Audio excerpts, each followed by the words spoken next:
How do you compare this to this? Well, you don't. I've spent way too much time playing the Mists as well as watching others play and learning different builds and strategies at different IP levels. Today we're going to talk about lower IP meta. I'm going to share with you some of the things that I've learned. You should use this video in 3 ways. First, learn from my observations so that you can develop a better understanding of what's happening in solo Mists. Number 2, use this tier list as a source for new ideas that you can implement into your own personal PvP strategies. And finally, write comments below letting me know how amazingly accurate my opinions are or in which ways you disagree. Either way, I'll be very happy to know about it. I've collected a whole of 25 weapons, which in my opinion stand out among everything else. So let's see if your favorites are on the list. We're talking about low IP meta, and low IP for me refers to tier 4, tier 5, tier 6, and tier 7 without specs. So if you're playing tier 7 and you have full specs, then you should consider yourself already as being mid-level. There are 4 major factors that determine the overall success and profitability of a low IP build in the Mists, and those are as follows. Number 1, its potential to kill higher IP players. Number 2, its strength in inevitable fights against other low IP opponents. Number 3, its ability to capitalize on those multi-way PvP situations such as ratting. And number 4, its efficiency in PvE. Keep these things in mind, but for now, let's go. I'll start from the top, and hopefully later down the line, I'll have some surprises for you. We'll see. At S tier of low IP meta builds, we have 2 weapons. Number 1, and it almost hurts me to admit this, because many of us, myself included, kind of wish that this weapon was less popular. But we have to accept the truth. Number 1 is the Wildfire Staff. Wildfire Staff fits exceptionally well into a low IP budget strategy for the Mists. Wildfire's ability to kill significantly stronger opponents with much more expensive gear is wild. You might have seen the clip of a 200k Wildfire build killing one of the top Albion streamers in a straight 1v1. The streamer, by the way, was playing 8.4 Bloodletter. Because of such amazing potential, it is often the case that even if you die in 8 fights out of 10, you end up on a profit from those few wonderful kills. One of the big advantages of the Wildfire Staff is being able to capitalize on your opponent making just one big mistake. If they commit to a brawl too early and you use your defensives well, you got them. The max HP based true damage is absolutely devastating, and the build is really simple to play. The only 2 downsides to Wildfire Staff are first that you might need to replace the Q key on your keyboard every couple of weeks, and secondly, Albion community as a whole has learned that the best counter to Wildfire Staff is to simply not fight it. And this means that you can find yourself in a situation where you're bored and constantly running after people who have zero interest in giving you any chance to kill them. Still S tier overall. The second weapon that we find in this tier are dual swords. Dual swords also nicely fit the requirement of being very good at punishing higher IP opponents who become a little bit too aggressive. However, this is a budget weapon that allows for a more balanced strategy. Being a sword, it has access to very strong Q and W options, which allow for different ways to win fights. It's possible to chase down opponents as well as occasionally kite, reset fights. The low cooldown and high area of effect of the dual swords E makes it very oppressive and effective at forcing enemies into a brawl heavy fight. A big positive of this weapon is its simplicity. You can win many fights by simply dropping your cat on the keyboard and letting it push all the buttons.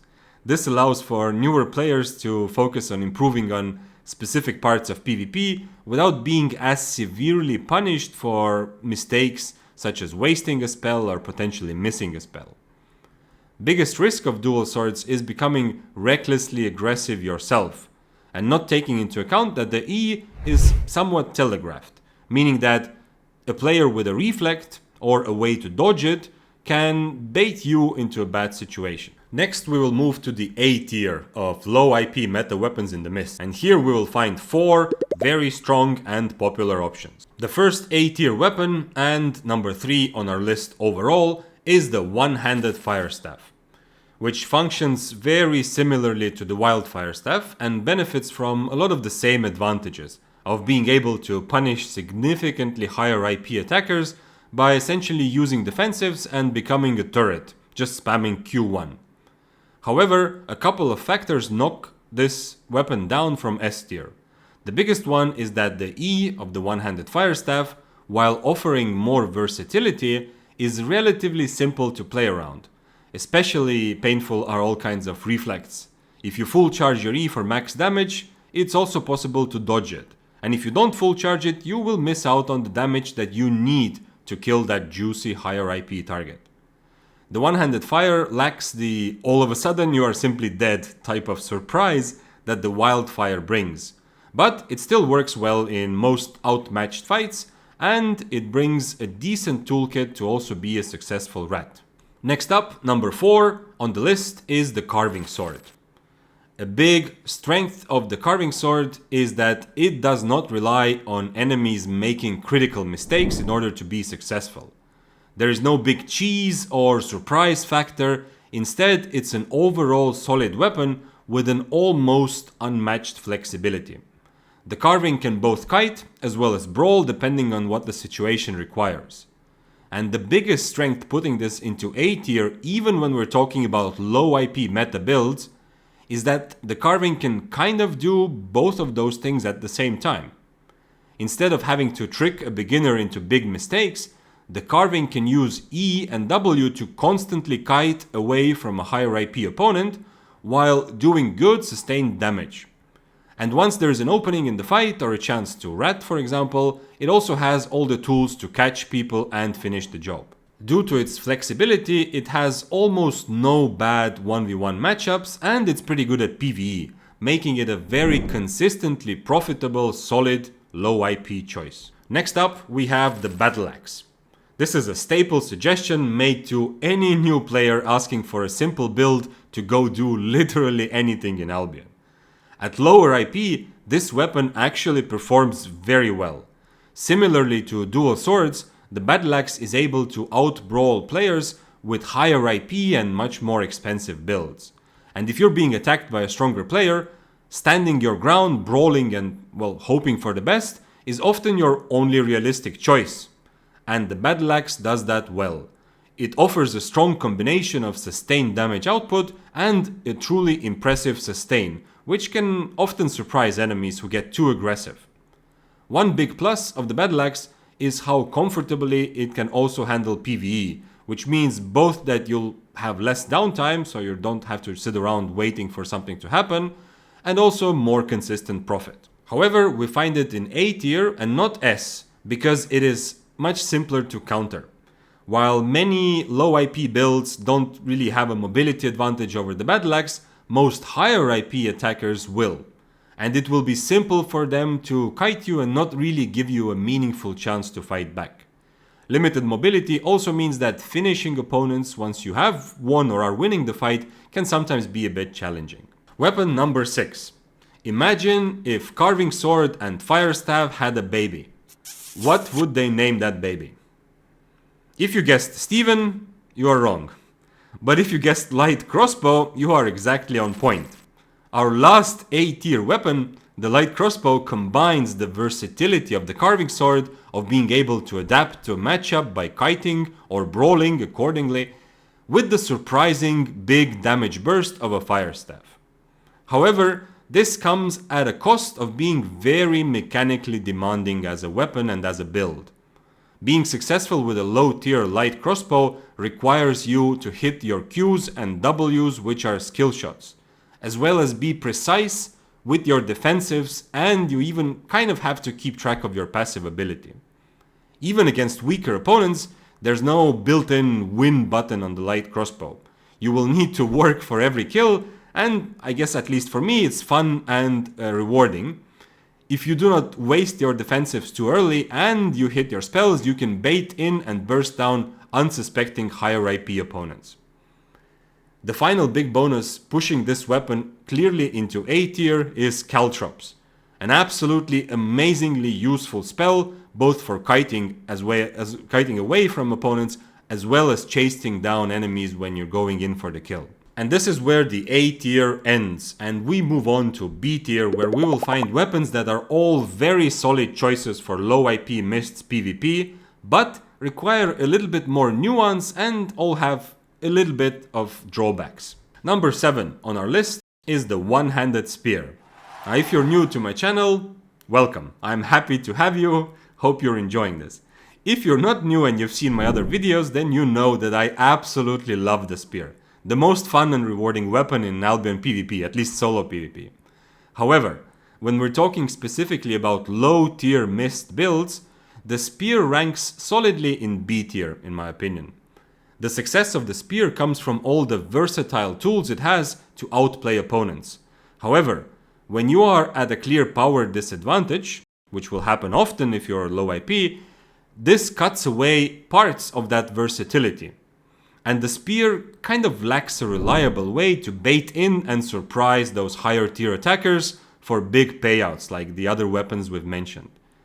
This means that majority of the profits come from fights against similar IP, which is great at a higher tier, but not really as attractive if you're going into the mists in 4.1 or 4.2. The spear can still adopt the damage while you kite approach, like the carving, which we talked about earlier, but it is a bit more difficult. On the plus side though, the spear is great at PvE and it's good at taking advantage of those multi-way PvP situations. So catching enemies as a rat or taking a 5-way fight on top of a chest can be pretty profitable. Solid B tier. Next up, the Death Givers. Death Givers suffer a bit from the same issue as the one-handed spear. The outplay potential of this weapon is much more valuable at higher tiers. However, Death Givers benefit greatly from the fact that about 95% of players in the mists are terrible at playing against Death Givers. Especially beginners, but even many advanced players who have not played Death Givers themselves do not understand what to do at all. One reason for this is that the correct way to play against them can completely change based on their build and what Q and W they have chosen. This reality makes for some very nice and profitable fights on Death Givers, even low tier. You can use a regular build, or you can even go for a cloth armor one-shot type of build and completely surprise some enemies. In fact, there's only one thing holding this weapon back from ranking much higher in the low IP mists meta, and that is the cost. Since a low IP strategy has to accept the fact that you're gonna die a lot, having a 100k weapon instead of a 10k one really hurts in the long run. Number 9 on our list today is the Warbow. Another great weapon that can capitalize on your enemy being the aggressor and making the mistake of overcommitting or over-chasing. Warbow's big strength is the sheer amount of damage from its low cooldown E. However, on some other weapons on the list like dual swords or wildfire, one mistake by your enemy might be enough for you to be able to capitalize and seal the deal. But for success on Warbow, you kind of need the other player to continuously make mistakes, specifically the mistake of over-chasing you. And another unfortunate weakness of the Warbow is how painfully difficult it is to finish off a kill once you do get the upper hand in a fight. The reason it still ranks very high is that if you do find someone willing to run after you and eat your magic arrows, you can successfully overcome even very big IP differences. And also, it's pretty much the only chance for a low IP player to roleplay as an archer without completely ruining their day. Weapon number 10 on low IP mists PvP meta tier list is Boltcasters. Very similar idea to a fire staff or a wildfire staff, the Boltcasters excel at punishing players who commit without having a plan. And your enemy needs to have a plan for your big damage burst from the E. However, the Boltcasters are generally easier to counter with reflects and other defensives, at least in theory. One of the reasons why it still ranks pretty high in my tier list here is that in practice, attackers who might have an answer and might have some good defensives will often forget about it and still press their defensive or their only interrupt option randomly in the fight, allowing for the boltcaster to simply cleric rope, cast E, and start counting the profits. I've seen this happen way too many times for this to be just an exception or a rare occurrence. An additional point in favor of the weapon is the strength it has as a rat. If you do catch people fighting, it's more likely that the thing they need to counter you is on cooldown, and the range to which your E follows the target is pretty long. Next up, still continuing with the B tier, we finally have something potentially surprising: the one-handed arcane. The one-handed arcane staff has a very high damage output and benefits greatly from the fact that it's not really super popular. So a lot of players, even experienced ones, might underestimate how dangerous it is. And this makes it for a very solid budget option to win good fights. The built-in silence from the E allows for big value mercenary jacket, which can once again catch even an experienced but aggressive enemy sometimes completely off guard. Enigma Blade allows for some impressive outplays, as well as doing the damage while you kite away strategy that we mentioned earlier with carving or spear. So if you get attacked by a higher IP player, you might have options. However, there is one big reason why we find it in lower B tier. It is very complex and requires a lot of precision. While your enemy may be just face rolling their keyboard, you are constantly risking that you're gonna waste or miss one single crucial spell and it will lead to your death. Also, might run into mobility issues if there are no Wolpertingers around. Weapon number 12, still B tier, the one-handed dagger. Yet another weapon which boasts an amazing potential to kill somebody much higher IP, if played correctly. The one-handed dagger is, I think, really a fun choice, because it requires you to win the fight on a tactical level. But, unlike the one-handed spear or Deathgivers, you don't need to solve the mysteries of the entire universe. You really just need to be hyper aware of your enemy's defensives, or really of every way that your opponent has to avoid your E. And then you need to figure out ways to bait those out, so that then later, probably on your second rotation, you will be able to capitalize on the cooldowns and finish the job. Occasionally, the one-handed dagger will get some impressive yet very easy kills against players with much more expensive builds who somehow thought that it's acceptable to just stand and face tank the one-handed dagger E. However, one drawback is the difficulty of kiting and avoiding being murdered while you're waiting for your second rotation.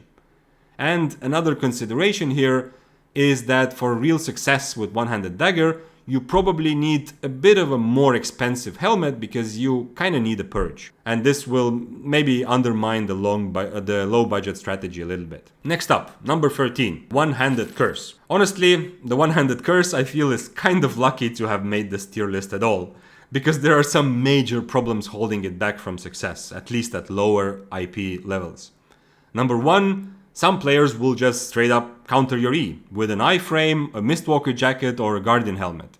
So anyone who has one of those, you pretty much can't kill or can't fight. Then there are people who will swap their boots to dodge roll, and once again, well, good luck hoping that they will mess up or you will be able to outplay them somehow. And you know what? The big problem with one-handed curse is that it has received so much attention in the Albion community as being this big rat weapon that almost everyone, even most beginners, will be hyper aware of how your game plan works, and you'll end up in a situation where 90% of your fights are against people who have a plan to counter you, while those who don't have a plan or don't have the items for it will just simply not take the fight.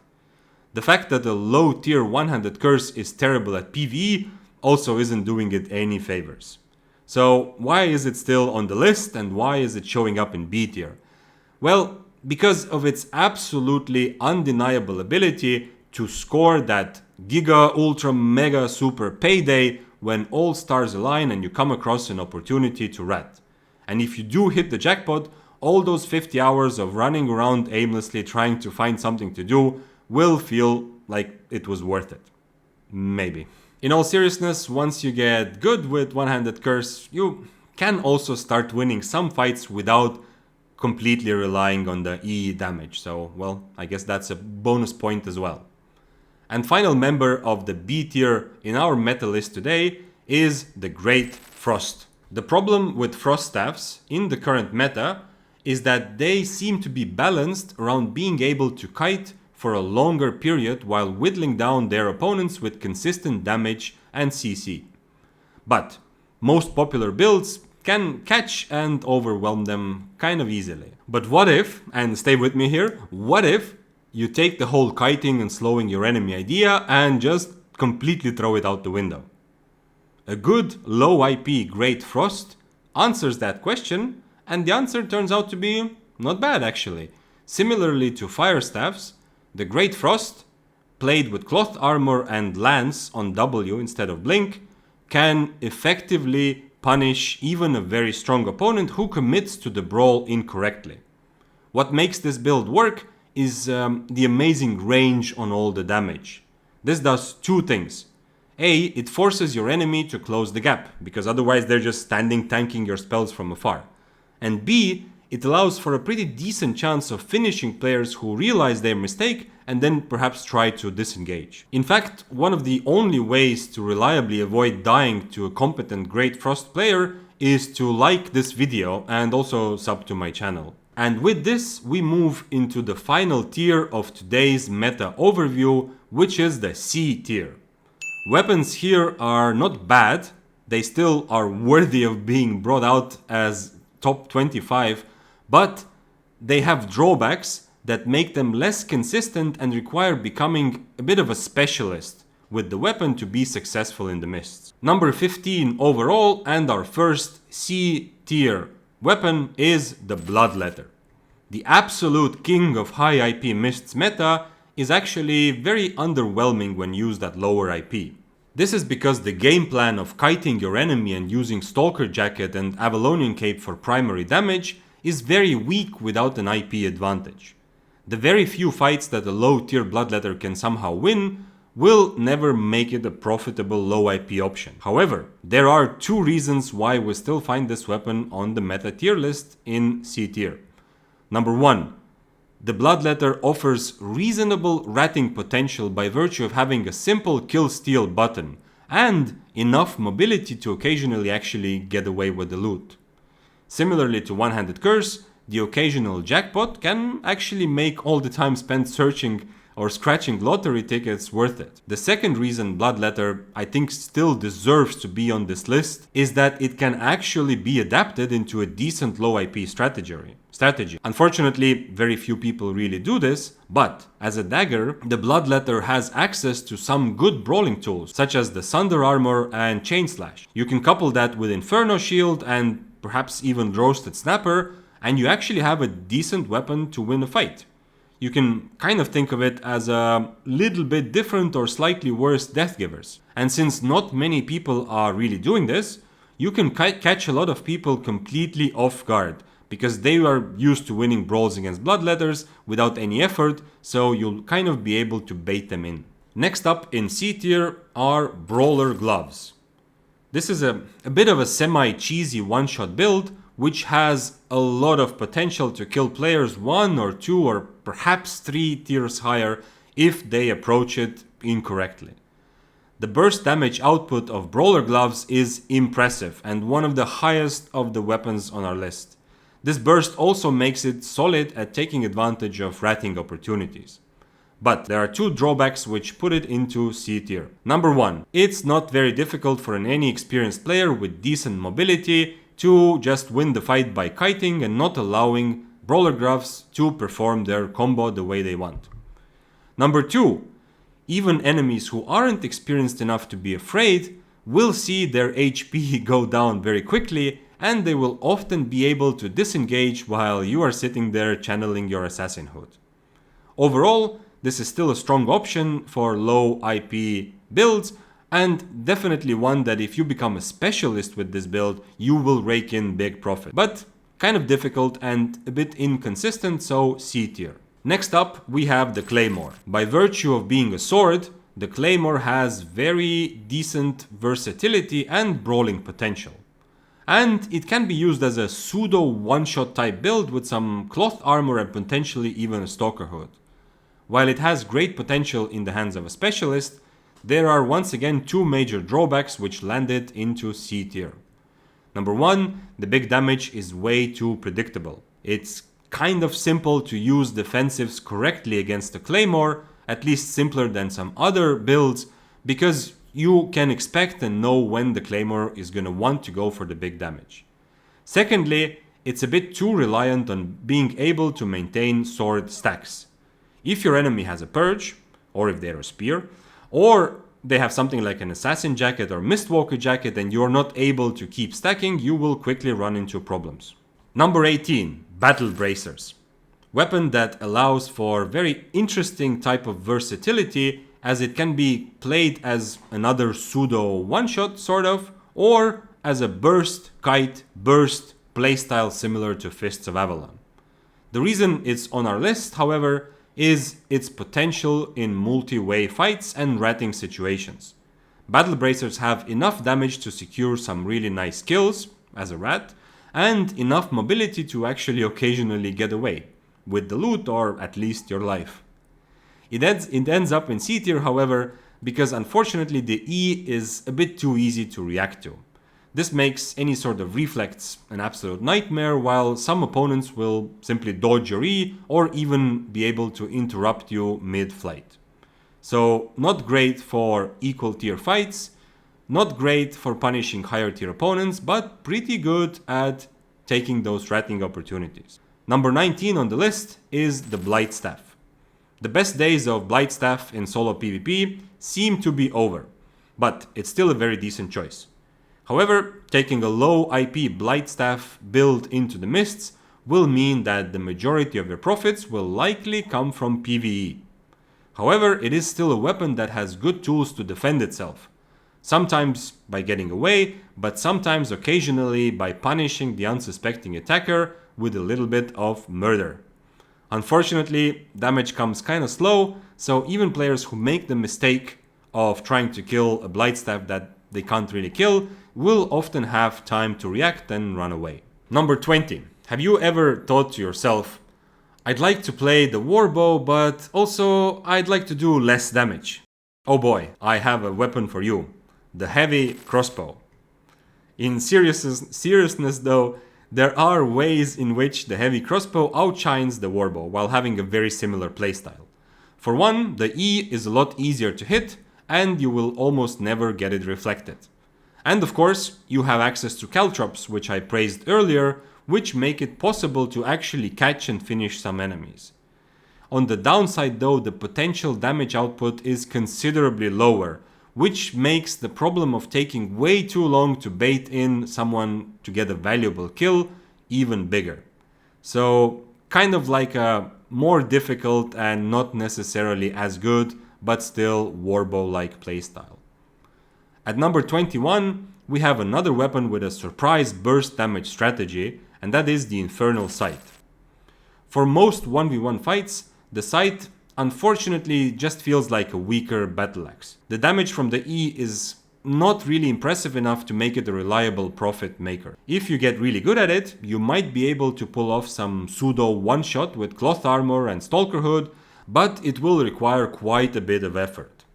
However, one argument in favor of the Infernal Sight is the decent ability it has to rat fights because of the E execute, which by the way works wonderfully also through undead capes. Number 22 on our list is the Daybreaker. Daybreaker is an absolute powerhouse of a weapon for higher IP, combining the kiting mastery of a spear with the brawling power of a sword. It has a lot of good and profitable matchups due to its flexibility, but as you already know, flexibility is a bit less valuable when we're talking about lower IP. It's also a weapon that performs much better in the role of the aggressor and not the role of the runner-awayer. So Daybreaker overall comes in at a solid C tier for low IP options. Also, it ranks a bit lower because when we're talking about budget strategies, to take full advantage of the Daybreaker's potential requires a bit of an investment, both in the weapon itself and other items in the build, which make it less profitable overall as a low IP meta option. Number 23. Another weapon that fits the criteria of being able to surprise an opponent with a high damage burst is the quarterstaff. With the oversaturation of high mobility double-bladeds, many people have forgotten that quarterstaffs actually have decent Q and W choices for damage and brawling. Most notably the Gale Dance, which can be absolutely devastating if consistently hit. Quarterstaff E is also decent damage and it doubles as a setup for your Gale Dance, making it a viable weapon even at lower tiers that can occasionally surprise a higher tier enemy with a burst. One downside though is, which lands it into C tier, is the high likelihood of missing some or all of your spells, or having your damage reflected. Another potential issue is the limited mobility. However, the new animation of holding the quarterstaff is absolutely sick. Kind of looks like Wukong. Number 24. Another weapon able to punch above its weight class in terms of raw damage output is Hellfire Hands. In the hands of a specialist, this weapon can definitely feel almost A tier among low tier options. But, judging by the overall lack of such specialists, it seems like it's a bit too difficult to make it reliably successful in killing higher IP targets. One big challenge with this weapon is having to use your build to solve two big issues. You need some sort of setup to consistently hit your big damage, but you also need some tools to kite your enemy in between your E's, because gloves in general are terrible at brawling and most people will be able to punish that fact. Another problem is being kited, since E provides no mobility and you can't really use your triple kick to close the gap because, well, you need it to hit the full damage. So experienced players, if they can, will be able to kite you quite a bit. Seemingly solid weapon choice, but I feel like we don't have enough data to put it anywhere above C tier right now. And our final weapon, coming in at number 25, is the longbow. Longbow fits the criteria of being a good budget low tier choice, able to do enough damage to kill opponents, often enough to make up for the deaths. However, two glaring issues that make it barely reach the tier list. Number one, it's a bow. And number two, the big damage is a channel. This means that most half-decent players, if they have any sort of interrupt, such as the Mercenary Hood, which is quite popular, they will just simply hold on to their interrupt to cancel your E, and you will never really be able to realize your potential. So these are the top 25 weapons, in my opinion, for the current Mists meta when discussing low IP strategies. There are, however, a couple weapons that really deserve an honorable mention after being left out from the list by a very small margin. Dagger Pair, which has good potential but too many drawbacks, being predictable, reflectable, and a bit too reliant on stacks. A low tier double-bladed staff, which only really offers the Stalker Jacket PvE, but has somewhat reliable escape, meaning it can take advantage of some ratting opportunities quite well. Finally, we have three weapons which could have made the meta tier list, but the cost of both the weapon itself as well as other items required to play it effectively make it so that the costs heavily outweigh the potential power and potential profits at low IP, and those are Prowling Staff, Hellspawn Staff, and Fists of Avalon. This concludes the first part of a complete overview of Solo Mists PvP meta. I really hope you've gained a deeper understanding of the Mists and new ideas for your Albion Online gameplay. If you share this with someone who can also benefit from the video, I will be very happy and grateful. But honestly, I'm also just happy to know that you're still here. I hope that whatever your plans are for the day or for the rest of the night, you have an absolutely amazing one. Goodbye.